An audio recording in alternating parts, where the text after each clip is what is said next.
गणेश चतुर्थी का त्योहार पूरे देश में आज धूमधाम के साथ शुरू हो गया है और आगामी 10 दिनों तक गणेशोत्सव मनाया जाएगा। तो वहीं देश की राष्ट्रपति द्रौपदी मुर्मू और प्रधानमंत्री नरेंद्र मोदी ने देशवासियों को गणेश चतुर्थी की हार्दिक शुभकामनाएं दी हैं।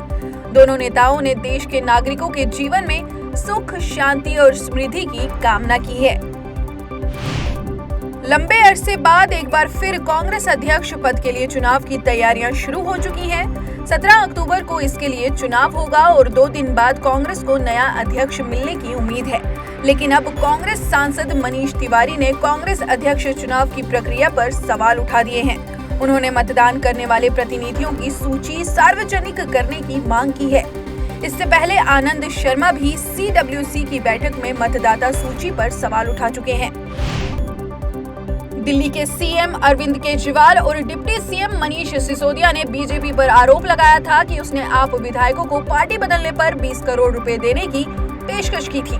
इसको लेकर बीजेपी के 7 सांसदों ने उपराज्यपाल वीके सक्सेना को पत्र लिखकर जांच की मांग की है। पत्र में लिखा गया है कि हम बीजेपी के सांसद स्पष्ट रूप से इन घोर मानहानिकारक और निराधार आरोपों से व्यथित हैं और इसकी जांच चाहते हैं। 31 अगस्त 2022 यानी आज से घरेलू उड़ान के लिए हवाई किराया तय करने का अधिकार घरेलू एयरलाइंस कंपनियों को मिल गया है। बीते 27 महीने से हवाई किराए के लोअर और अपर कैप पर सरकार ने जो सीमा लगा रखी थी वो खत्म हो गई है। एयरलाइंस अब हवाई किराए खुद तय कर सकती है, जैसे कोरोना से पहले दौर में कर रही थी। मंत्रालय ने कहा कि घरेलू विमान ऑपरेशन और हवाई सफर के लिए यात्रियों की मांग के स्टेटस की समीक्षा के बाद ये फैसला लिया गया है। राजस्थान की कांग्रेस सरकार में अपराध की घटनाएं रुकने का नाम नहीं ले रही हैं। राष्ट्रीय अपराध रिकॉर्ड ब्यूरो की रिपोर्ट के अनुसार वर्ष 2021 में देश में बलात्कार के सबसे अधिक मामले राजस्थान में दर्ज किए गए और इनकी संख्या वर्ष 2020 की तुलना में 19% से अधिक बढ़ी है। रिपोर्ट के अनुसार वर्ष 2021 में देश भर में दर्ज कुल 31,677 बलात्कार के मामलों में से 6,337 राजस्थान में थे।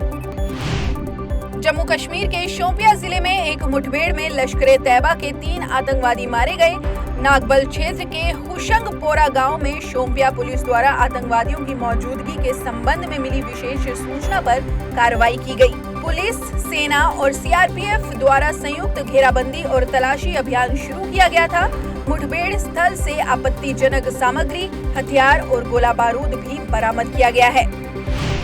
चीन और ताइवान के बीच माहौल फिर गर्माता दिख रहा है। ताइवान के सैनिकों ने पहली बार चीन के ड्रोन को चेतावनी देने के लिए फायरिंग की है।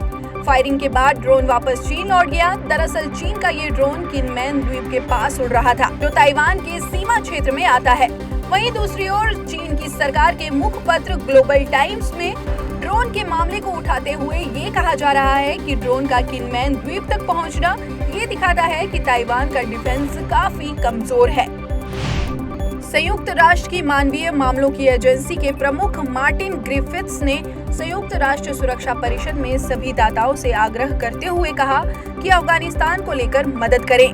उन्होंने कहा कि अफगानिस्तान में तालिबान सरकार की एंट्री के बाद से ही दुनिया भर के कई देशों की ओर से अफगानिस्तान को मिलने वाली आर्थिक मदद रुकने लगी है, जिससे करीब 60 लाख अफगानी लोग भुखमरी की कगार पर हैं और करीब 3 करोड़ 90 लाख लोगों को मानवीय मदद की दरकार है। पाकिस्तान में भारी बारिश और बाढ़ की वजह से ज्यादातर इलाकों में घर टूट चुके हैं। लाखों लोग बेघर हो गए हैं। ताजा आंकड़ों के अनुसार यहाँ पिछले 10 दिनों की बारिश ने 30 साल के सारे रिकॉर्ड तोड़ दिए हैं। 1/3 पाकिस्तान अभी बाढ़ में डूबा है, जिसमें अब तक 1100 से ज्यादा लोगों की मौत हो गई है और करीब 3 करोड़ लोग बाढ़ का सामना कर रहे हैं। दुनिया के अलग अलग हिस्से इस वक्त बाढ़ की चपेट में हैं। अमेरिकी राज्य मिसिसिपी का भी बाढ़ से बुरा हाल है। भयानक बारिश और बाढ़ के चलते मिसिसिपी के जैक्सन शहर के करीब 1,80,000 लोगों के सामने अब पीने और इस्तेमाल योग्य पानी का संकट खड़ा हो गया है। स्थिति को देखते हुए आपातकाल की घोषणा कर दी गई है और स्कूल, रेस्तरां और व्यवसायों को अस्थायी रूप से बंद कर दिया गया है। हिमाचल प्रदेश के लिए केंद्र सरकार ने 1200 करोड़ रुपए के बल्क ड्रग फार्मा पार्क को मंजूरी दे दी है। 10,000 करोड़ के निवेश के साथ इस पार्क से करीब 20,000 लोगों को प्रत्यक्ष और अप्रत्यक्ष रूप से रोजगार मिलेगा। 5G नेटवर्क के लिए पॉलिसी बनाने वाला उत्तराखंड देश का पहला राज्य बनने वाला है, जिसे लेकर ITDA ने बैठक की। बैठक में ITDA के अपर निर्देशक गिरीश गुणवंत ने वर्तमान में 5G नेटवर्क के परिप्रेक्ष्य में उत्तराखंड के इंफ्रास्ट्रक्चर पर चर्चा की। उत्तर प्रदेश के निजी इंजीनियरिंग व डिप्लोमा कॉलेज छात्र छात्राओं से प्रवेश के नाम पर मनमानी जमानत राशि यानी कॉशन मनी नहीं वसूल सकेंगे। प्रमुख सचिव सुभाष चंद्र शर्मा के आदेशानुसार अब डिग्री स्तरीय इंजीनियरिंग कॉलेज 5,000 रुपए और डिप्लोमा स्तरीय संस्थाएं 3,000 रुपए से अधिक कॉशन मनी नहीं वसूल सकते। जम्मू कश्मीर में सरहद पार से नशीले पदार्थ की तस्करी और स्थानीय युवाओं में बढ़ती नशाखोरी के खिलाफ प्रदेश सरकार अब नशा मुक्त अभियान चलाने जा रही है। यह जानकारी राज्य के मुख्य सचिव ने बैठक में प्रदेश में जन कल्याण की जारी विभिन्न योजनाओं की मौजूदा स्थिति की समीक्षा के दौरान दी।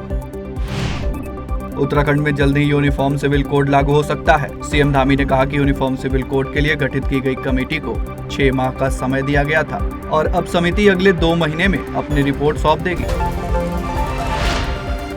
वैश्विक वित्तीय सेवा संस्थान मॉर्गन स्टैनली के अनुसार भारत इस वर्ष एशिया की सबसे तेज गति से बढ़ने वाली अर्थव्यवस्था होगा। इस वर्ष 7% विकास दर के साथ एशिया की ग्रोथ में भारत की हिस्सेदारी 28% और दुनिया की ग्रोथ में 22% रहने का अनुमान है। भारतीय स्टेट बैंक की रिपोर्ट के अनुसार वित्त वर्ष 2023 में विकास और मुद्रास्फीति के दृष्टिकोण के मामले में भारत सबसे अच्छा क्षेत्राधिकार है। 29 जुलाई के बाद देश में कुल पोर्टफोलियो प्रवाह अब 7.6 अरब डॉलर है। पड़ोसी देशों में विकास धीमे पड़ने से भारत प्रमुख निवेश गंतव्य स्थान के रूप में उभरेगा। भारतीय एथलेटिक्स महासंघ ने HSBC इंडिया के साथ साझेदारी की घोषणा की। AFI अध्यक्ष आदिल सुमरीवाला ने कहा कि साझेदारी के तहत देश की प्रतिभावान लड़कियों को अंडर 14 और अंडर 16 श्रेणियों के लिए राष्ट्रीय अंतर जिला चैंपियनशिप से चुना जाएगा। यह खिलाड़ी वैश्विक स्तर पर देश का नाम रोशन करेंगे। खेल निदेशालय उत्तर प्रदेश के निदेशक RP सिंह के अनुसार राज्य के 4 शहरों में 50 खिलाड़ियों की क्षमता वाले स्पोर्ट्स हॉस्टल और कानपुर के पालिका स्टेडियम में 315 करोड़ की लागत से मल्टी स्पोर्ट्स कॉम्प्लेक्स का निर्माण चल रहा है। अक्टूबर में मुख्यमंत्री इसका उद्घाटन कर सकते हैं। भारतीय सिनेमा की सबसे बड़ी डिजास्टर बताई जा रही फिल्म लाल सिंह चड्ढा बॉक्स ऑफिस पर औंधे मुंह गिरी है। बॉलीवुड हंगामा ने अपनी रिपोर्ट में बताया है कि फिल्म ना चलने की वजह से हुए नुकसान की जिम्मेदारी लेने के लिए आमिर खान आगे आए हैं। उन्होंने अपनी फीस छोड़ दी है।